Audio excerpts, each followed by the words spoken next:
Maegavan and Melonin, and well met indeed. I'm Archie Galadirthan, and welcome to the mod breakdown video for the recent playthrough of Skyrim that I have started on the 4th of May 2019. There is in the description of this video breakdowns for each individual section, and we are starting with armor, shields, and clothing. So this is purely only armor and shields and clothing first, and then as you see, you'll see all the categories broken down and selectable in the description. So this is intended purely just for me to read through primarily the mods that I'm using, explain some maybe in a little bit more detail, but it was just a more interactive way of doing it than just here is a list, which was the alternative. So straight away, I've got Warmonger SSE, which is a pack, that is an armor pack. So there'll be various different armors in that. The Talos House Skull armor is a variant of the one of the steel armors that you get in the game. It looks very, very nice. It's a standalone armor. Stormlord armor is also standalone. You may well have seen that if you've played with immersive armors. It is given to the Jarl of Windhelm, and so it's his armor throughout the game, which looks really, really good. Jarl Ulfric. Ordinator is not armor. I don't know why that's listed as armor, because that is a patch, is a perk patch. Maybe it's a patch, I don't know. Nordic Wanderer is just a very, very high definition version of steel armor. It looks really, really nice. It's steel merged with a few bits of iron. It's got a really nice look to it. The Nordic Ranger is a very simple light armor. Leather Helm Replacer just swaps out every single leather helmet in-game for the leathery looking hood that the game has, so that one's very good. Guard Armor Replacer is recent and is absolutely excellent. Every single individual hold has its own unique guard armor, so they no longer are just the same armor for every guard, but then a different color depending on the hold. They now have hold specific armor. It's epic, and it looks so good. The Whiterun one is very, very nice, but my personal favorite is the Riften one. Grandmaster Ursine armor is, of course, the Ursine armor from The Witcher 3, ported over to Elder Scrolls. Esso armor is just a few. That one is only the Nord armor from Elder Scrolls Online. I believe you can see it in the trailers that they do.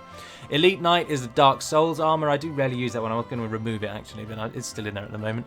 The King Crusader Mega Pack is a selection of armor. There's a light and heavy variant, and it's robes, and it makes you kind of look like a hell priest. Like, you have gauntlets that give you like claws, and it's got like a crown of thorns made of steel on your head. It looks really, really cool, but it's got a bit of a dark taint to it. Dawnguard Rune Shield just makes the Rune Shield heavy because for some reason it's light in the game. The Light Helmet Replacer will swap out the standard Dawnguard Light Helmet, which looks really stupid if you ask me, and it makes the heavy helmet the light one. So you've got a heavy version and a light version of the same looking helmet. So it just uses the metal helmet rather than the leather one. Crimson Ranger armor is also from The Witcher 2, and it is the armor used by, I think, the Assassin of Kings from the kind of cinematic that opens the game out. I can't quite remember, but it's from The Witcher. Cloaks of Nords is just cloaks. Cloaks of Skyrim, many people will know of it, adds cloaks throughout the game. Cloaks of the Nords, it just changes the pattern on the cloaks. That's the purpose of that. Circlets or masks with all robes just allows you to wear circlets or masks with robes and hoods. It does exactly what it says on the tin. Blade Rogue armor is a mix between iron and blade armor, and it looks very, very good if you're playing as a mercenary and you don't want to commit to the blades. Black Mage armor is just a selection of light and clothing that is all obviously dyed black, and it just kind of looks exactly like a mage would wear. So there's a lot of clothing, but then you can spot parts of armor underneath it. It looks very, very good. Better Shrouded armor is just a reskin for the shrouded armor of the Assassin's Guild, the Dark Brotherhood. Battle Mage armor number 1 is found in Labyrinthian and is just a very colourful kind of leathery looking armor. It looks quite cool. Battle Mage armor is basically what the Vigilance of Stendarr should wear. So it has the Vigilant, it's the Vigilant as a base, but then it chucks on a few metal pauldrons here or there, gives you some gloves, gives you some gauntlets, and it just turns it into an actual heavy armor rather than clothing, which is what the Vigilants actually wear. And then bandolier bags and pouches almost everyone uses. This just adds a selection of craftable pouches and that you can wear, and they increase your carrying capacity each time. From armor then, we jump into weapons. So, first of all, I'm using Zim's Immersive Artifacts, which is fan-bloody-tastic. Absolutely highly recommended. It replaces all of the game's vanilla rewards and vanilla artifacts with just much better versions of themselves. So, for example, if you become the Thane of a hold and you get given a specific named weapon, it will no longer be just a generic weapon with like frost damage or fire damage. It will actually have a unique effect. And they also now have your own unique names. For example, when you become the Thane of Whiterun, you get a sword called Thum Fadun. And it improves your shout capacity, and it's a two-handed sword. It looks awesome. And so that's really, really useful. And it makes some of the weaker artifacts a lot better. Some, of course, you'll come across a legendary weapon, which is tales have been told. And it actually does bugger all. So that's quite a good one. Wolf steel weapons is very simply just very simple steel weapons with wolf paraphernalia. So they've got like a wolf head on the handle or the pommel, etc. It's got swords, axes, and a shield, I think. No, sword, bow, and axes. Viking weaponry I absolutely love that. It makes some realistic Viking-looking weaponry. So two-handed axe, one-handed axe, a really cool type of arrow that gives you a shield on your back when you have that arrow equipped. It looks really good, and it comes in various colours. I heavily recommend that. It all is craftable with iron and leather, so you get it very early on. Unofficial Skyrim patch, for some reason, is weapons and armour. Everyone has that. Unique bows, that is totally required for me. It makes bows look like realistic bows. Actually, am I thinking of the right one? I don't know if I am. No, I'm sure that's the one I'm thinking of. No, that's coming in later. No, I think unique bows just makes certain bows more useful and more pertinent. I can't really remember, actually. I don't really know what that one does. I'm mixing it up with another one. Anyway, uniques again, similarly to Zim's artifacts. This time, rather than changing the charm or the enchantment on the artifacts, it changes the look. So it makes unique weapons actually unique. They will no longer be just clones of an existing weapon. An example of this is Angie's bow.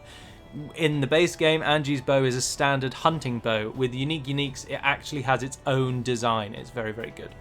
Ulag's Legacy, no immersive armors. Again, can't really recall what that one does. Oh, it just adds some various armors from previous Elder Scrolls games, but with the quality of Skyrim. I think it only has 1 or 2 armors, possibly. Tournament of the Ten Bloods isn't really a weapon mod. Again, that is a very, very cool quest mod, and you follow a very, very simple quest, and you are taken to the Tournament of 10 Bloods, Boethia's champion. You have to fight the other one champion from all of the other races. It's incredibly difficult, but if you succeed, you do get a very, very good sword. I think it's gold brand. But you also get a good dagger as well. But it's a quest mod primarily. Sun Bolts is a very simple mod that just gives sun damage to crossbow bolts. Stormcloak Champion adds Stormcloak Champion weapons and armor. Because this is weapons. There will be some armor thrown in here. So in that one, that would make your armor really stand out if you sided with the Stormcloaks, and it's just like an elite Stormcloak armor. Stalrim extra crafting just adds a few extra options for Stalrim. Some certain weapons and armor that were missing before. Somewhat historically accurate weapons and North Viking gear is again an excellent one, which adds realistic looking weapons. Particularly the one-handed axe looks very good. I really like that one. That's the one that actually adds the shield on the back with the bows. The Vikings weaponry at the top just adds a selection of one-handed axes and a large selection of shields, whereas somewhat historically accurate adds the bow and arrow backpack combat, which looks really good.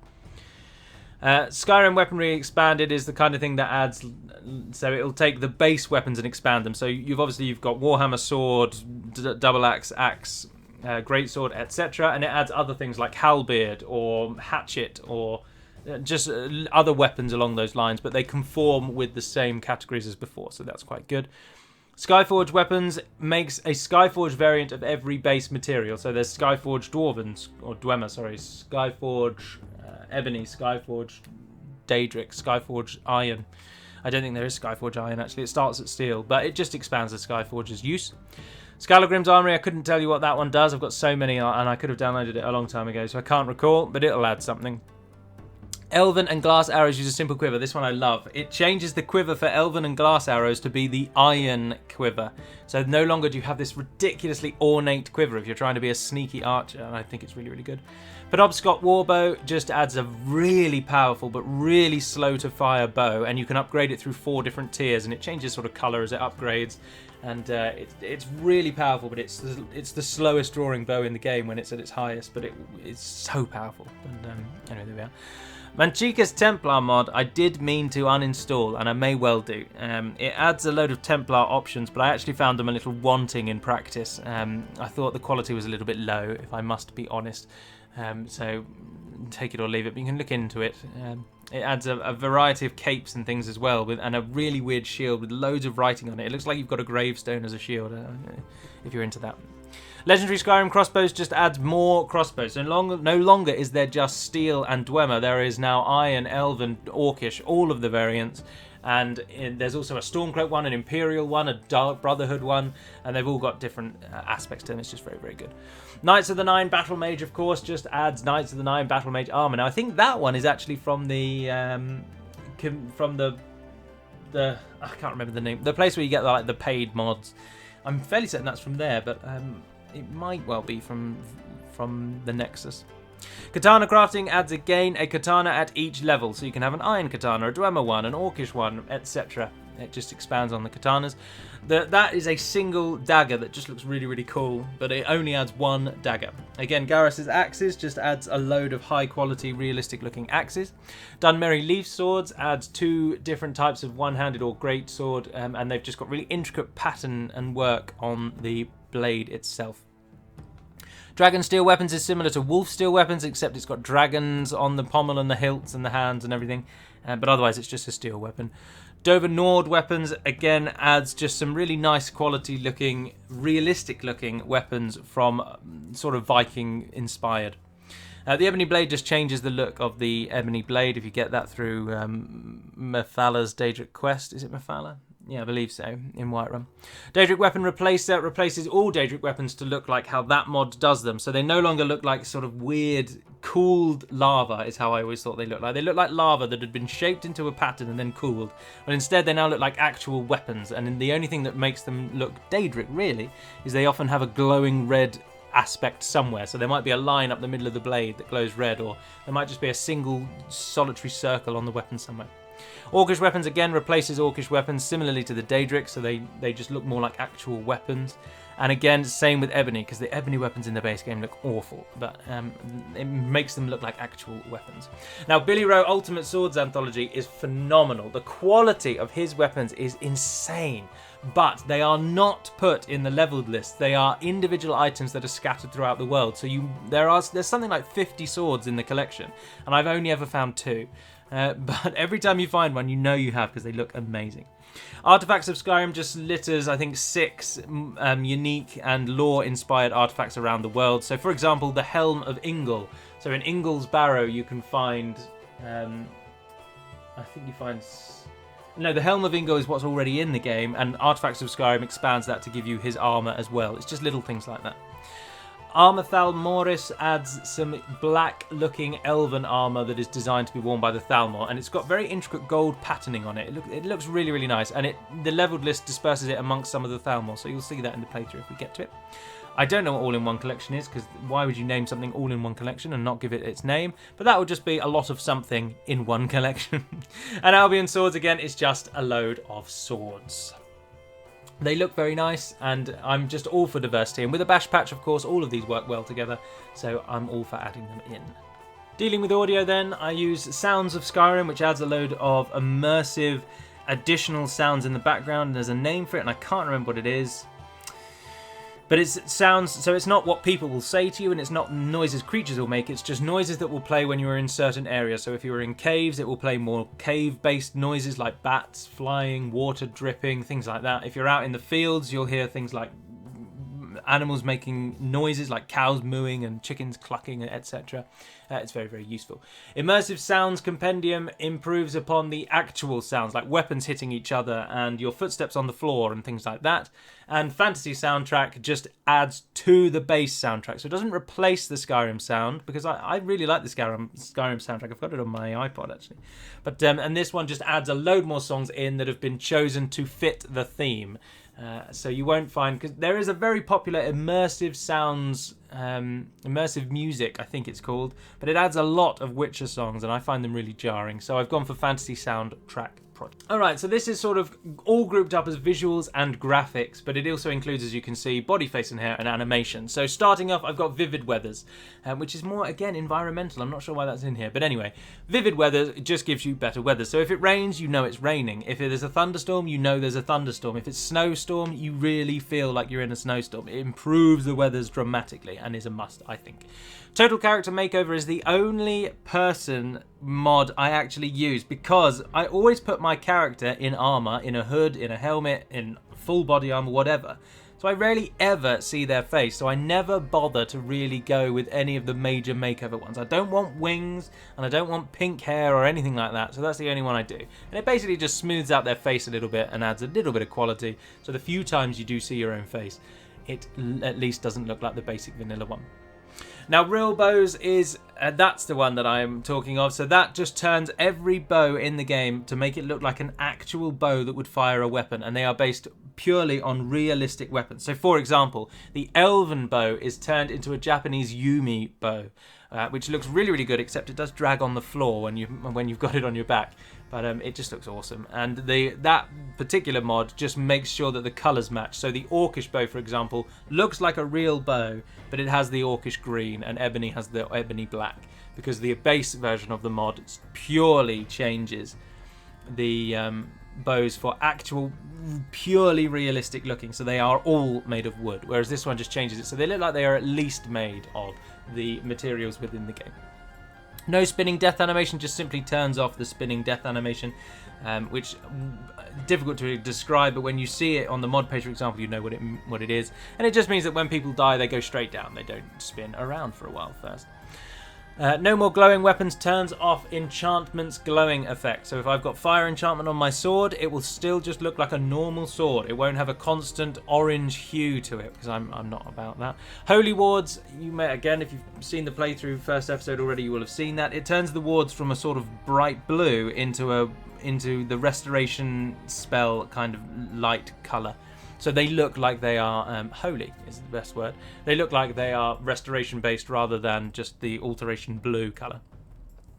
Frost white glass weapons and armour just turns all glass weapons and armour frost white rather than the kind of goldy green effect that glass has in the base game. Footprints gives you footprints. It does exactly what it says on the tin, and it's quite good. Enhanced lights and effects is my personal chosen lighting mod. I've tried a great deal, but that one's always worked for me with no real trouble, and I think it looks really good, so that's the one I go for. Dust effects gives you a little kick up when you're walking around, and there are just dust effects. Deadly spell impacts is a relatively new one to the Nexus and looks awesome. And so when you fire a flame spell or a frost spell or a lightning spell against a wall, there will now be an actual impact on the wall. It will look like a fire spell has hit it and not just kind of smoke a bit and then that's nothing. It will be left charred and blackened, and if you cast frost, it will be less as though it's frozen over. It just looks really, really good. And then the faster get up stand up hasn't actually yet worked for me, but the purpose of that one is to get up and down out of benches and chairs faster. Okay, so this one I've called just character interaction, and this is a breakdown of combat, the way that you level and you skill up, and any changes to races, classes, and bird signs as the categories show. So first of all, I use Violence, a kill move mod, which just adds a lot more kill moves. It also unlocks weapon-specific ones, so now the kill move that is locked to a mace can be used with a sword, for example, and sometimes you'll do the two-handed killing animation if you've got... you'll do the two-handed Warhammer killing animation even if you've got a two-handed sword, and it just looks really good. Ultimate Combat is my preferred combat mod. It makes the game a little bit harder. You will take more damage if you are hit when you are swinging your weapon, for example. It's highly customizable with an MCM, as almost every mod I have is. And anyone that needs anything changed, anyway.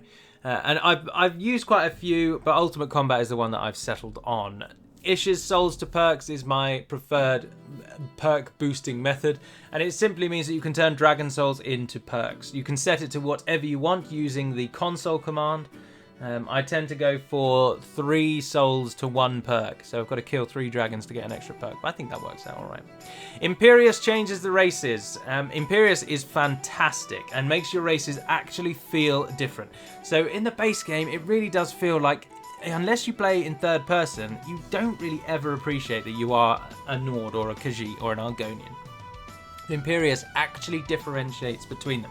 For example, as a Bosmer, you get the ability to automatically eat everything you kill as per the law, but you can turn that off if you were unaware that the Bosmer eat everything they kill. But also you get something called Harrier, where every now and then a random enemy within a certain distance will be highlighted by basically a bird that follows you around everywhere. And if you then kill the highlighted enemy, you get a little bit more loot from that specific enemy.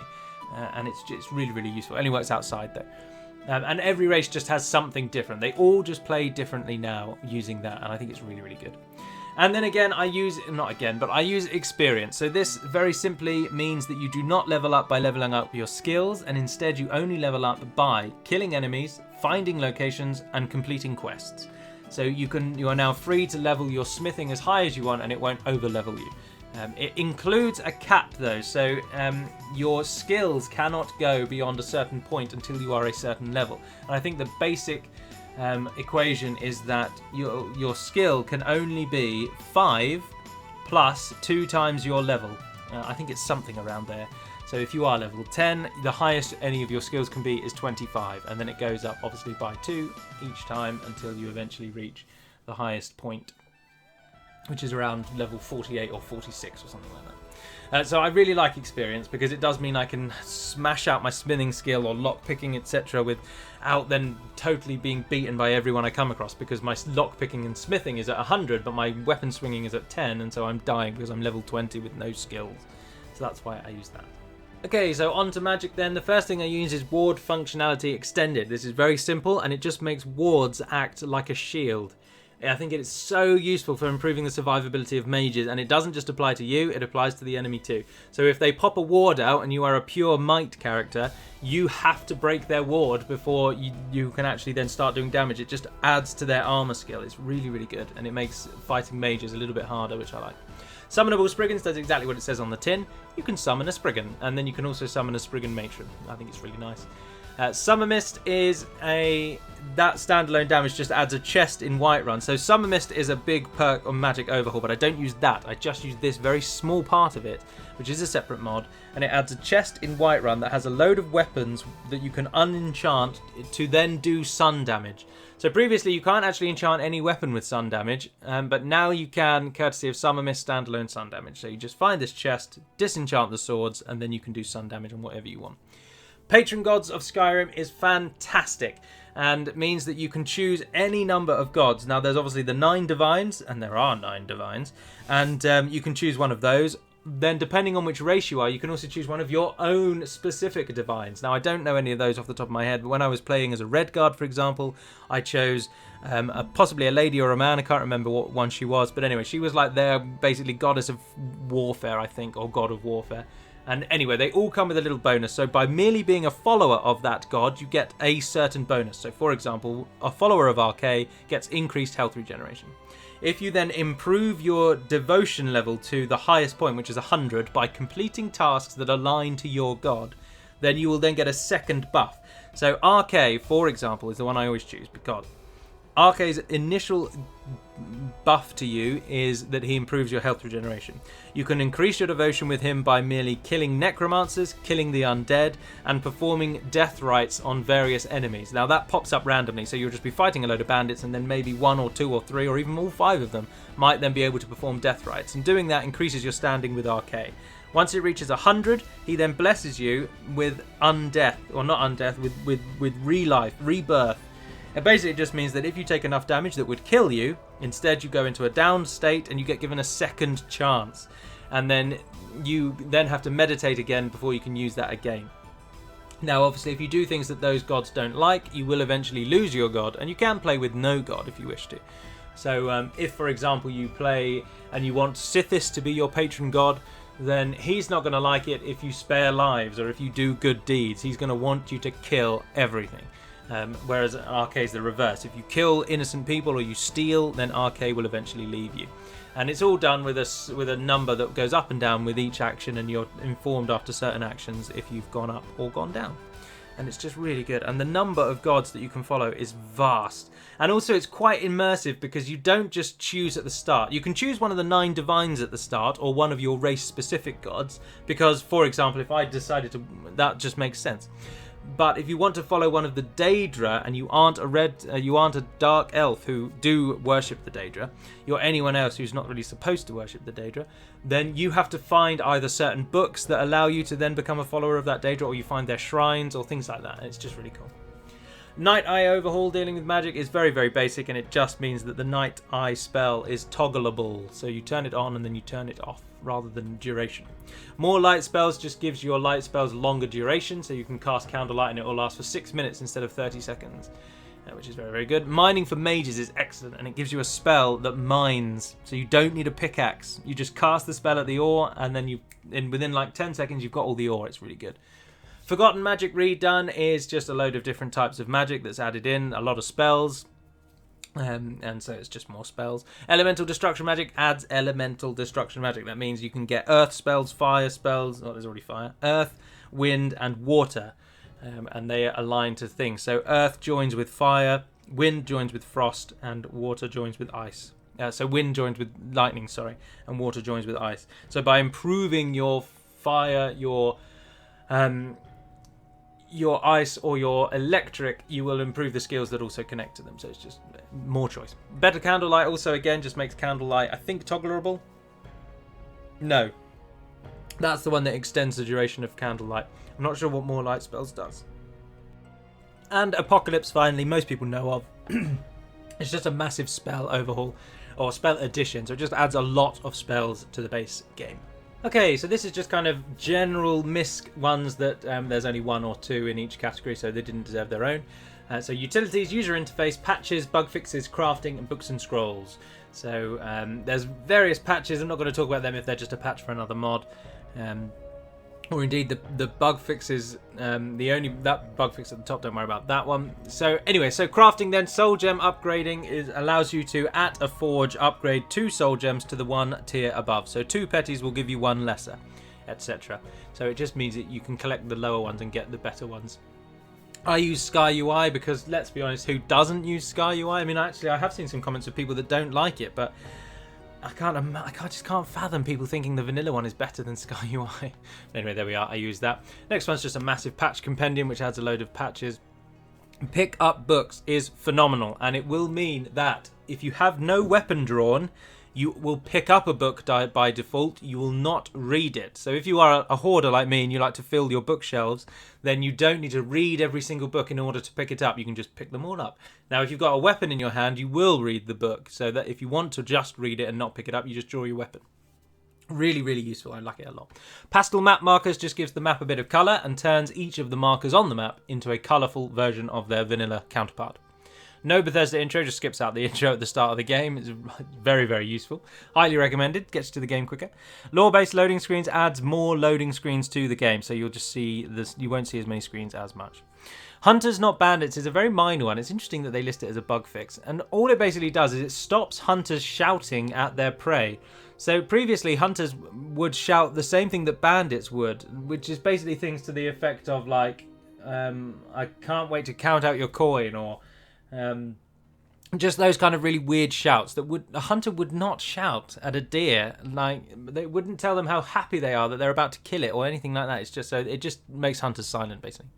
Ars Metallica allows you to smelt down almost every weapon type into their base denomination. So if you've got 5 steel swords but you've got 1 million in the bank, you don't need the money. You can smelt them down and get steel ingots instead, so that you can then reuse them in a more useful way.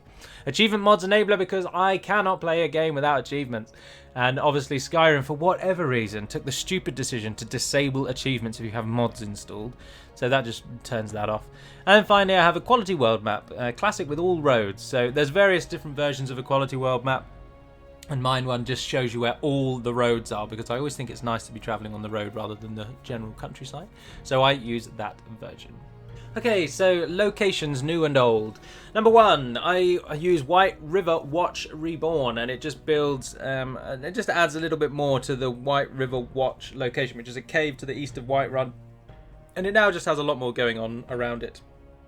Whistling Mine adds an actual town to Whistling Mine, so instead of it just literally being a mine, it now actually has a few buildings and a few houses, so it feels like a location that is more important, because they talk about it a lot, but in truth it's just a very basic mine, whereas now it turns it into one of the more like minor towns like Shawstone. Unique Border Gates adds a unique gate at the edges of the map where the borders are with Cyrodiil, Morrowind, High Rock, Hammerfell, etc. And they're themed and based on the region that they're going into, so that's cool. The Great Cities is my current chosen massive city overhaul, and that changes the big cities. So I think it's Riften, Whiterun, Solitude, and Windhelm. It doesn't do Winterhold. Or no, I think it does. So I think it also does do Falkreath, Winterhold, and Morthal. Yeah, I'm fairly certain it does them all. Anyway, it does. It just changes the cities. That's the one that I'm using at the moment. I don't use JK's for that. I know JK has JK's is a very popular city overhaul that does almost all of them, but I don't use his. I just use his Whiterun one, as you can see. Meaning the Great Cities, I think, only changes the smaller ones: Winterhold, Morthal, Falkreath. I think it only changes those ones. Yes, so that's what I'm using. Anyway, Telengard is a small little village in the far, far north of the map. It's really cool. There's not really anything to do there, but it just looks really good, and it's a nice little location. Swindler's Den just adds some more it beautifies Swindler's Den a little bit out in the Whiterun Plains. Streamlined Bleakfalls Barrow and Golden Claw. It's pure cheating, but I love it. It adds a little hatch at the entrance to Bleakfalls Barrow, and it takes you to the Claw Room. It takes you to the Word Wall Room, sorry. And so you can just do the whole thing. You don't have to go through the whole dungeon again. You just enter that room and you're at the end. It's really, really useful. Stendar's Beacon just makes Stendar's Beacon a bit more of a fort and less of just a beacon. Solian Sinkhole expands that. Solitude Exterior add-on is builds upon the stables area. It adds a sort of town around the stables, which is cool. Silent Moon's Camp, again, just adds more, it just beautifies Silent Moon's Camp. Shawstone expands Shawstone to be a bit bigger, so it's not just 3 houses, I think it's like 6 or 7 now. Place of Power, it makes each of the individual standing stones a bit more interesting, so there's a bit more going on around each standing stone. Nordic Ruins is again just, I think that's a texture overhaul if memory serves, and it just makes them look, the Nordic Ruin texture looks a bit better. More bandit camps, litters tiny bandit camps around the world, so they're normally just like 2 or 3 little tents, and there'll be about 6 enemies in each, and they're everywhere, and it just means you get to fight more bandits. Kelri Temple is a temple north of Solitude, or west of Solitude, and it has a little quest linked to it as well. There's like an evil cult in there. And it just looks like a cool ruined temple. Jornheim is a new dungeon, a standalone dungeon, quite a large one. I don't think I've been there yet, so I don't actually know where it is. JK's Whiterun just improves Whiterun to be a bit more of a merchant town. It's very, very useful, and I've also used his Skyhaven Forge overhaul. I don't know why that's not bundled in with that one, but there we are. Immersive Dungeons adds about 7 dungeons throughout the world which have their own lore quests. So each individual dungeon, rather than just being a play space for your character to roam, it actually has a story dedicated to each dungeon, but they're really difficult. They're designed to not be tackled till you're about level 40. So again, I've only done one, and it took me ages to make it even just through the first room, and then I read that they weren't supposed to be till level 40, so then I haven't been back. Haunted Stream Camp, again, just adds more features to that particular camp. Granite Hill is a new town on the crossroads where the road from Falkreath joins the road from Whiterun on the border with the Reach. And it just adds a little town there, which is quite nice. Glorious Fort Dawnguard is excellent. It makes Fort Dawnguard feel like an actual lived-in military installation and not some crumbling ruin, even when there's all of them back. So I always do that one. Fortress Restoration is, again, I think, a fortress texture overhaul, so it just changes the textures of fortresses. Easy Riders Dungeon Pack, again, adds about 7 dungeons, or 6 or 7 quite hard dungeons scattered around the world, which is nice. Director's Cut, again, could not tell you what that is, sorry. Dead Men's Respite adds a few little beautification features to Dead Men's Respite. Dark Water Crossing, more buildings and things in there. And the city entrance overhaul of Windhelm just makes the bridge into Windhelm look more... Well, that's about it, really. It just makes it look more. It adds some nice features to it, so it looks a little bit better. Okay, so player homes. These are the chosen few for myself. First is Wind Path, which is a small little shack with some very cool hidden features. And it plays to the sort of simple Dragonborn rather than the grand Dragonborn who wants everyone to see their massive castle. And it's just a really nice little shack, and it's just north of Iverstead. Riverside Lodge, again, is a simple shack, but is my personal favourite. It has every aspect you'd need of a home, so it has everything except unique storage. So you can't store your Dragon Priest masks or your Daedric artifacts or anything like that there. But it does do everything else well, and it has sorted containers. So you open a container and it will automatically take all of your ingots or all of your leather or all of your soul gems as a soul gem one or all of your alchemy ingredients as an alchemy ingredient one. It's just really useful. I really like it, and that's between Whiterun and Riverwood on the right hand side of the river, just as you start to go down the hill. Proudspire just improves upon Proudspire in Solitude, makes it a bit grander. Build Your Noble House is absolutely awesome, and this does appeal to the sort of Lord Dragonborn, those of you who do wish to be a lord rather than a simple peasant in a hut. And you can build your own like stately home / castle. It's not overly done either. It's not a massive castle. It's just a nice, simple countryside castle. But you also build a town around it. So you get a smith, and you just get every type of resource seller that you'd need. It has a temple. It just looks fantastic. You can outfit your guards in whatever armor you want. So, well, there's a choice, but you can have them looking like Dark Brotherhood assassins, Dawn Guard members. You can have them in just steel armor. You can have them in blades armor. You can have them as Imperials or Stormcloaks, and all of the guards in the town will dress like that. It just looks really good. And it's got a nice little secret area which you can store various things in, like Dragon Priest masks and all those kind of unique artifacts. But it takes a long time to build the house. But you can cheat to build it by buying the ingredients, or indeed just cheating them into your inventory. But the requirements are really high, like 100 of things frequently. So it takes a while. But it needs building materials, so clay and logs and things like that. Honeyside just improves Honeyside in Riften, makes it a bit more interesting. Dawnguard Outpost is a new home just south of Winterhold, on the road between Winterhold and Windhelm, and all it is one of the Dawnguard castle-like spires just plopped next to the road. It's got everything you'd need to live in, although you do have to go through a loading door to get to the blacksmith, which I don't like. Same with Wind Path. The blacksmith in Wind Path is outside, whereas in Riverside Lodge it is all interior, which I really like, so there's no loading screens to get between enchanting and smithing. But Dawnguard Outpost, there is a loading screen, but otherwise it's a really nice home, and it's a simple castle. So if you do like a castle but you don't want one that's massively overcompensating for something, then Dawnguard Outpost is good. Breezehome just overhauls Breezehome and makes it much more livable. Okay, so we come to then Immersion. I've already touched upon Wintersun. That's the patron... oh no, Wintersun is the gods of Skyrim. Sorry, the patron gods of Skyrim from before. That was something else. Patron Gods is a simple temple near Riverwood, and you can choose a certain god and it will give you a one-off buff that just lasts for the whole game till you choose another god. So if you choose Arcade, for example, you do 15% more damage against undead. If you choose Boethia, you do, I think, 10% more damage against everything, or no, I think that's Malakath.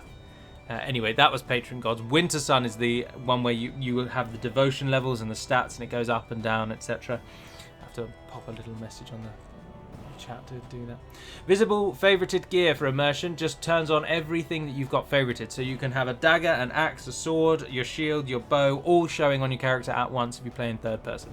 Now you can't put your shield on your back, so your shield will disappear if you swap to have a two-handed weapon as a primary. But it just displays everything, and it just looks really, really good. It's nice to have your bow and your sword both visible if you're playing that. That's what I primarily use it for. Better Roads just improves upon the roads, so normally it adds a few more walls along the sides, a few points of beautification here and there, makes the roads feel like things people actually walk on and not ruins everywhere. Run and walk at your pace. I don't... followers will then run and walk at your pace, supposedly. I haven't had it work 100%, but if you run, they're supposed to run, and if you walk, they're supposed to walk. Imperial Soldiers Escort will just make it so that if you've completed the Imperial Soldiers quest line, the Civil War quest line in favour of the Imperials, then the guards who are escorting people around won't tell you to back off all the time. They will simply acknowledge that you are higher ranked than them, and that is now all they will say. So you no longer get angry guards when you outrank them by 3 levels or anything, so that's good.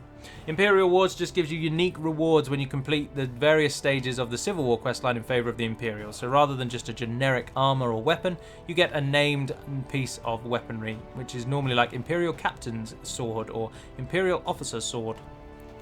Illuminated Atronachs just makes Atronachs give off light, so they will lighten up dark spaces, which is nice. Hold Riders adds various different people riding horses between the various holds. Usually it's guards, sometimes it's like mercenaries, sometimes it's Dawn Guard, and it just makes the world feel lived in.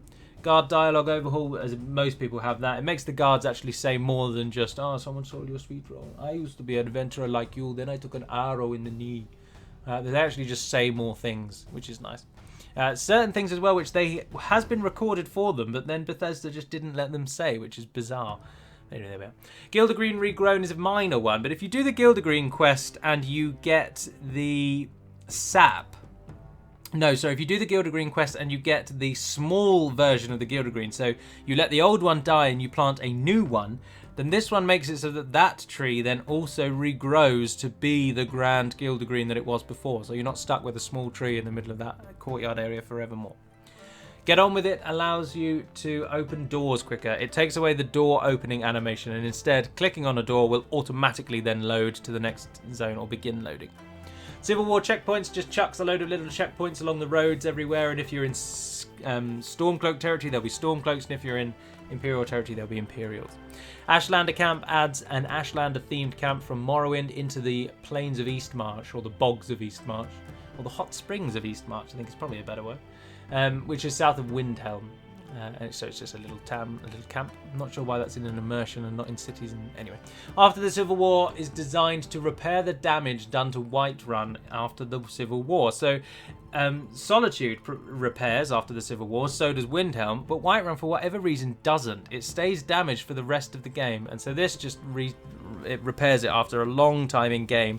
But you can pay gold to a chest somewhere. I can't remember where it is. I think it's in the Temple of Arche or the Hall of the Dead. And it will then repair faster.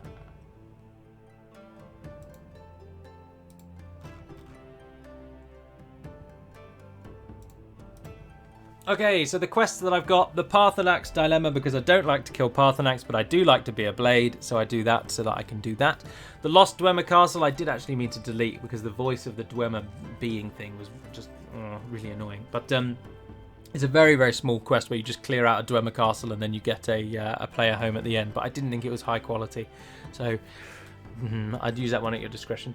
Forgotten Island is another one which is quite lacking in quality, if truth be told, and it's a very, very simple quest line where you talk to a fisher outside of Solitude and he takes you to this island, and then there's a couple of quests and a couple of unique caves. But again, it seems like someone's first sort of dabbling in modding, if I can be that blunt. The Choice Is Yours allows you to start certain quests when you want to. So, for example, Brynjolf will not immediately speak to you and say, "Oh, hey, do you want to join the Thieves Guild?" Even if you're playing as like an upstanding, righteous person, he will wait for you to talk to him, and so you can just hold off on a lot of quests, which is good. Quests are in Skyrim just means that Radiant quests, which you can get from any kind of everyone knows what Radiant quests are, it will lock them to be where they are given. So if, for example, you have a Radiant quest for, I don't know, the Dark Brotherhood one to kill another person, and you've never been to Solstheim, it will not be in Solstheim. So that's useful. So it will stay in Skyrim when you're in Skyrim, which I like. Outlaws and Revolutionaries, I've not actually done that quest yet, but it's supposed to give you a quest line where you can sort of become a bandit, if memory serves, from reading it. It's meant to be a relatively large quest line, but I've not done it as yet. But do the Forgotten Island and the Dwemer Castle I am actually going to remove, so do kind of ignore those. New Beginnings, Live Another Life just gives you a few more options to the alternative to Live Another Life. which is always useful because obviously once you've used Live Another Life 17 times, you've done everything, so it just adds a few more in. Namira for good guys is really good, and instead of taking the priest to the cave to be eaten by the followers, you can make a fake version of him, take that to the cave, then the followers all learn that they've been tricked. He bursts through the door and you murder everyone together as warriors of Arcade. It's really good. I like that. Missives is very similar to the I can't remember the word. In The Witcher, there are various boards in all of the towns, and you get messages and quests from those notice boards. That's it. And there's a version of that for Skyrim, but Missives is a bit different, and instead of the board just giving you a random quest that could be for anywhere, the Missives ones are unique to each hold. So if you take a notice from the Missives board in Riften, it will be for a quest in Riften. You won't have to then go to Solstheim to complete it, or to Solitude, for example. So they are hold specific. I think that's really good. I like that one a lot. Connoric's accoutrements just gives you it rounds out the Dragon Priest story a bit. It makes the Dragon Priests a little bit more fleshed out. You can then wear their armor after casting certain magic spells on them to clear the curses. And it makes certain of it gives you a few extra options of late game gear as well that are Dragon Priest themed. So if you really like the Dragon Priest, Connoric's accoutrements is a good one. Immersive world encounters just chucks in a few more encounters as you roam around the world, so you'll find various other things. One of the ones I found that's quite common is someone cowering and asking for my aid, and then I approach them and then boom, they turn into a werewolf, and it's like, oh, brilliant. So that's just little things like that. Dawnguard and Clan Volkihar epilogues is very, very specific, and I can't quite remember what it does. So you'll have to forgive me on that one. I can't remember what that one is. Dark Brotherhood rewards just gives you better rewards when you do the Dark Brotherhood. I think it gives you more gold for the Radiant killing quests once you've completed the main quest. So that's quite nice. And Boethia for good guys, again, is good. You do not need to sacrifice anyone on her post to get her to talk to you. I can't remember how you actually do get her to talk to you, but it just means you don't have to murder anyone to do it. So, Flora and Fauna then, quite a big category for most. I don't have too many in this. So, Verdant is a grass overhaul, and also, I believe... No, yeah, just a grass and sort of tree overhaul. It just makes everything more richer and greener and more alive. So, rather than adding in really weird, wacky trees and grass, it just makes everything that is already there feel more there. So it's bigger, it's brighter, it's more noticeable. I just really like it. Vanilla Rain and Snow remade just makes it... I've got Vivid Weathers, so the rain and snow changes anyway, but I chucked this one in because it didn't do any harm. And it just made it so that the basic... If the Vanilla Rain ever triggers, it actually feels more like rain, because the Vanilla Rain, you just don't even know it's raining. Solstheim Lighthouse, I'm not really sure what that is or why that's an environmental, but... Oh, it just adds a lighthouse to Solstheim, of course. So there's just a lighthouse added to Raven Rock, if memory serves. I don't know why that's environmental, but there we are. Realistic water too. Everyone has this. It just makes the water look more like water and less like plastic blue stuff moving on the ground. No Snow Under the Roof is an epic immersion one that just stops there being snow where there wouldn't be snow. If you put an umbrella up, you don't get hit by the rain. It's that basic premise. So there's no snow if the snow couldn't get there. And Lush is I think that's the one for the trees. So Verdant is grass, and then Lush makes the trees look bigger and just more alive, more vibrant, thicker. Like they've got more leaves and they are actual trees. That's nice. Immersive Dragons changes all the dragons up. So rather than just being every dragon basically being the same, but one maybe doing fire damage, one doing frost damage, there's just various different types. So some do poison, some shoot lightning now, some shoot steam. It's just all that kind of thing. It just adds loads more dragons in, similar to diverse dragons. So Immersive Dragons changes what the dragons will actually attack you with, if memory serves. No. Immersive Dragons just makes them have bigger wings. That is its only purpose. So the dragons just have much, much bigger wings that looks like they would actually be able to support them. Diverse dragons is the one that changes the various types. So you'll get poison dragons and night dragons, or whatever they're called. And they all look different as well. So it changes them massively, and it just diversifies the dragons. Player Werewolf Replacer allows you to play as anything other than just a standard black werewolf, so you can be whatever you want. My personal choice was a white werewolf because I thought that would be cool. And you can have different types of eyes and different colours and different sort of meshes and textures, and so you can choose what you like. So that was quite nice. Diverse Werewolf Collection just applies a similar sort of theory, but to the werewolves you face against. So you won't always just be fighting black werewolves. There'll be brown ones, there'll be werebears, there'll be all sorts. The variation comes in. And Bogmort, the only other creature currently that I use, adds a bog version of the kind of ash warriors that you fight in Solstheim, and it turns them into bog people and puts them in Morthal's province, which I can't remember the name of. I want to say Hjalmarch, but I'm fairly certain that's Solitude. But anyway, Bogmorts is just an interesting little creature. Now, I did use Immersive Creatures, which is a massive overhaul and adds tons of creatures to the mod. But fair warning, there is one creature in the pack which crashes the game. I was able to discover this with my 200 odd mods. When I reached about level 30, it started to spawn, and whenever I entered a cell with it, the game would crash. I was unable to work out which creature it was, but I knew that it was Immersive Creatures that was causing the problem. So do be cautious if you play Immersive Creatures. So on the topic then of changing things up, we come to then the models and textures. So like everyone else, I use SMIM, which just makes a lot of the standard static models look a lot more alive. Skyrim Flora Overhaul changes a lot of the plants and trees and things, along with Verdant and Lush, just to make the game feel more full, more alive. The next one, the Skyrim textures, is purely a farmhouse one, so it just makes farmhouse textures higher. Riften in high definition improves every texture within the town of Riften, so Riften just looks a lot nicer. It looks more realistic.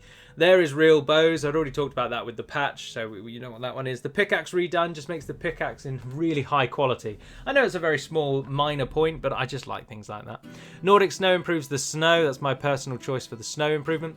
Lock retexture just changes the actual lock screen when you are lock picking. So I just like that for variety, really. Lean Wolf's better shaped weapons is phenomenal, and it takes weapons that look really fantasy, too heavily fantasy based, like the weapon wouldn't do any kind of damage, and it changes them to actually be thin, manageable weapons that would do something. So rather than having a sword that just looks like basically a plank of wood, it now actually looks like a sword, so I like that one a lot. Imperial Forts changes the fort texture. Urns is just urns, Nordic Ruins is ruins, Dwarven Ruins is Dwarven Ruins, so they're just all basic texture enhancers to make the textures follow in line with 2019. Again, so HD Dawnguard armor and weapons improves them. Then there's a Nightingale patch for Lean Wolf's better shaped weapons, so that you can have Nightingale weapons improved by it as well. And again, HD Imperial armor and weapons just makes the Imperial arsenal look much, much better. I also use a version that gives all of the Imperial warriors sleeves and trousers, so they are no longer wearing just the short sleeves and the short skirt thing, even in the middle of winter. So they've now got full trousers and full sleeves, and I like that a lot. Enhanced ore veins just makes the ore veins pop a little bit more by making them glow, and gives them a generic texture improvement as well. Elemental staffs means that if I've got a flaming staff, it'll now be changed in its design, so you know by looking at it that that one casts flames, that one casts lightning, that one casts ice. So they change the design depending on the element. Draugr just improves the textures of Draugr. Chests improves the chests. Designs of the Nords and changes the banners in many of the cities to be more, just a bit more stylistic, rather than just being like a horse head for Whiterun. It's a horse head with a pattern around it and things like that. It's just a minor one. Cloaks of the Nords, of course, just adds cloaks. The mines and caves improves the textures of mines and caves. Those are the ones that I prefer, just purely called HQ mines and HQ caves. Now this is a question for anyone who's made it and is watching at this point. Obviously HD means high definition, but in a lot of European, a lot of mods made by continental Europeans, they use HQ, and I have no idea what that means. Does it mean high quality, or is it a translation from another language that means something else? Because HD and HQ, it took me a while to realise that they are interchangeable and they mean the same thing. Anyway, so if you do have an answer, if it is just high quality, then brilliant. It's a boring answer, but at least it's the answer. But you do let me know. Book covers of Skyrim changes all of the book covers, so they actually have the name of the book written on them. So when they are lined up on your bookshelf, you can read the spines, which I think is nice. Mountains and Rocks improves the mountains and rocks outside, and Authentic Mountains and Rocks is my chosen one of these. Ash pile retextures the piles that people turn into when you burn them alive and turn them to ash. And then Ancient Nord Pickaxe Replacer is the same as Pickaxe Redone, but it only applies to the Ancient Nord one. So what new NPCs and mount changes have I got? Well, I only use Convenient Horses for mounts, so that's the only one I do. I don't have any other mount mods. I've not got any Flaming Wolves or anything like that. I just use Convenient Horses. For the NPCs, I use Fresh Faces to change up the faces of... it changes countless, like hundreds of NPCs are given a kind of unique face just so they don't all look generic. I use OBIS to change up the bandits, so you haven't just got bandit, bandit brawler, bandit chief, bandit XYZ. You actually get loads of different denominations, like bandit finger of the mountain, and that one casts lightning spells when they hit you and things like that. It just means that bandits are now way deadlier because they all do a different thing. Like a bandit dropper is a much better version of an archer. You get bandits that will be invisible until they attack you, and it just really makes the bandits more enjoyable. Pandorables NPCs is very, very similar to Fresh Faces, and it just changes up loads of the NPCs. Or in fact, I think that's the one that does like 100 generic NPCs. And Fresh Faces changes up a lot more of the unique people, so the Jarls and guild heads and things like that. Whereas Pandorables affects all just the basic NPCs who are roaming around the world. Populated lands, roads, paths, legendary just adds more like patrols between the roads, but also just more general people like merchants and things will wander around the towns. So I like that. Men of Winter improves various different unique male characters like the Greybeards, Jarl Ulfric, people like that. Travelers of Skyrim, similar to Populated Lands, just puts travelers on the road. So again, different types of merchants. You might find Dawnguard wandering around, things like that. And Wolf Pride finally puts all of the members of the circle in wolf armor. So they all now wear wolf armor, even Aella. So if you like Aella with her absolutely ridiculously skimpy armor, then you won't want Wolf Pride. I should say, as we're on the NPC topic, I do not use a single NSFW mod. I'm just not interested in any of that. I know it's a very, very popular aspect of Skyrim modding, and if you come to my Skyrim playthrough for that, you will be sorely disappointed. I don't judge anybody that does use that stuff, but I just don't necessarily find any need for it. So you won't find any big-bosomed women in my Skyrim games, nor will you find any phallically endowed. That doesn't really make sense. Nor will you find any phalluses, basically. So I don't use any of those. Even basic ones that just slightly change the bodies or things like that, I'm just not bothered with. The scenery I'm more interested in than the people. So there's no NSFW mods. Okay, so the final category then is listed as category as Overhaul. And this is really just miscellaneous, and here we'll also talk about Ordinator. It's not listed there, but it should be in Overhauls, I think. But anyway, we've got Immersive College of Winterhold, which just changes up the actual location of Winterhold, so it adds a few more rooms, it adds some beautification aspects, it's quite cool, but it also adds a few quest-related based features and a few.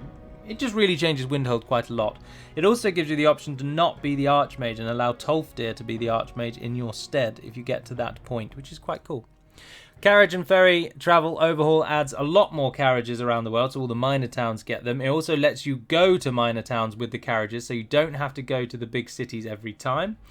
And it adds ferry travel, so you'll find various ferries on the big lakes like Honric, and indeed on the coasts, and you can use the ferries to travel between places, which is quite cool. But it does, unfortunately, if someone has edited the cell that the ferries are in, then of course it will crash. Or not necessarily where the ferries are. The game's fine with two things clipping over each other, and indeed you'll find that my carriage for Dawnstar is just in a wall, because the Dawnstar overhaul and where the carriage is placed, they copy each other, they clone with one another.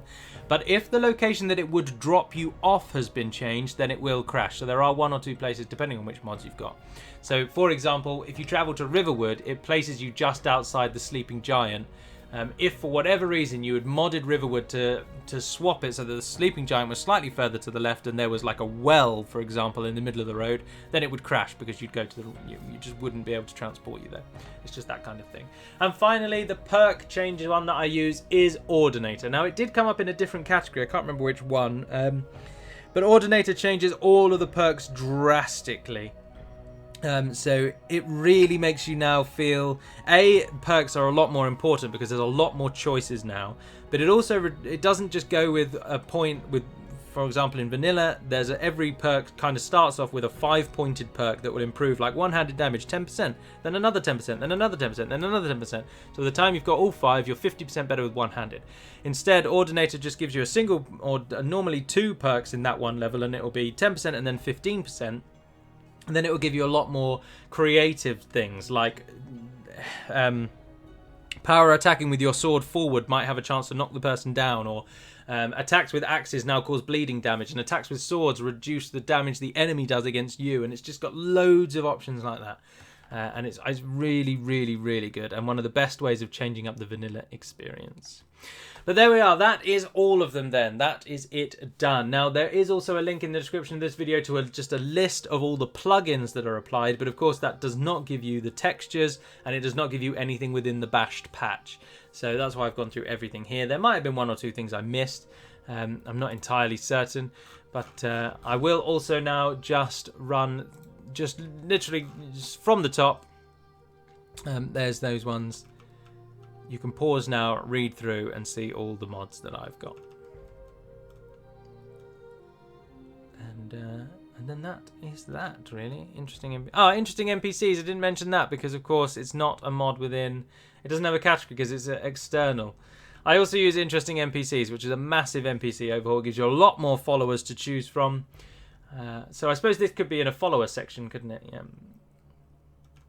And it adds a lot of little minor quests and a lot of just generic NPCs as well, who will have more to say than a standard NPC, but they will still just be a standard NPC, but they might just then talk a little bit more about just what's going on around them. Like you might bump into a crab fisher and he'll just talk about crab fishing for ages and things like that. And then sometimes it leads into a quest and other times it doesn't. And all of the NPCs are linked in some way, so doing certain quests will unlock different quests. And it's a big quest overhaul with 8 very unique followers who have shed loads of dialogue. Then about 12 kind of generic followers who have base game dialogue. And then also just a load of NPCs. And that's the only follower mod I use. So we'll count that one as followers. Now, Interesting NPCs though is not on the Nexus. You have to download it from its own website, and it is quite a big download. But you can then put it into Vortex, as you can see there. So that is it. So hopefully this has just been a little bit more interesting about reading about what mods I've got with me talking about them, and hopefully it's not too long either. But of course you can use the you can use the timestamps at the end to jump to where you want to go. But for now, and until we speak again, and farewell.